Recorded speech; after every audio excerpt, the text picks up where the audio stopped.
Are you familiar with Spotlight? We are a four-person investigative team. The journalists we portray in this movie do the hard work, and now there are fewer of them. What I'm focused on is finding a way to make this paper essential to its readers. It's an incredible service that these guys offer. What those guys do, they do it because they want to do it, they need to do it, and arguably serves a greater function. The Boston priests molested kids in 6 different parishes over the last 30 years. The church found out about it and did nothing.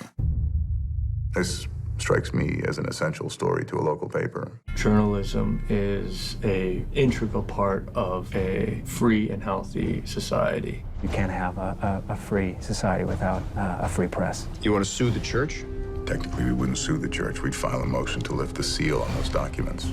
The story is an example of really strong local investigative journalism that had at first a national impact, then a global impact. That's an important thing to remember, especially today where investigative journalism has taken a huge hit. The church will fight us very hard on this, which won't go unnoticed by our subscriber base. 53% of them are Catholic.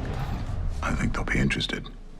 A lot of newspapers in this country are in dire straits. The Boston Globe is half the size it was in 2001. Long-term investigative journalism isn't what it used to be. The ongoing transformation from news into news as entertainment is disconcerting. We're not going away. I am here because I care. We're going to tell this story. We're going to tell it right. Many metro dailies have closed, staffs cut 40, 50%. We still have some very strong national papers in the U.S., but it's on the local level.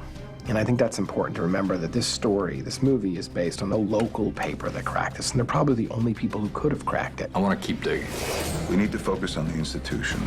Show me that it came from the top down. There's some states where newspapers don't have reporters at the state legislature.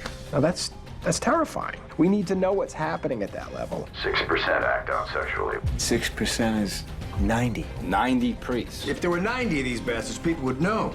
Maybe they do.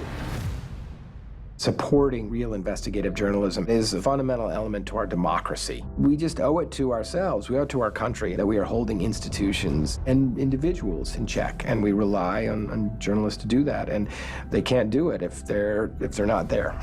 We've got 2 stories here. A story about degenerate clergy, and a story about a bunch of lawyers turning child abuse into a cottage industry.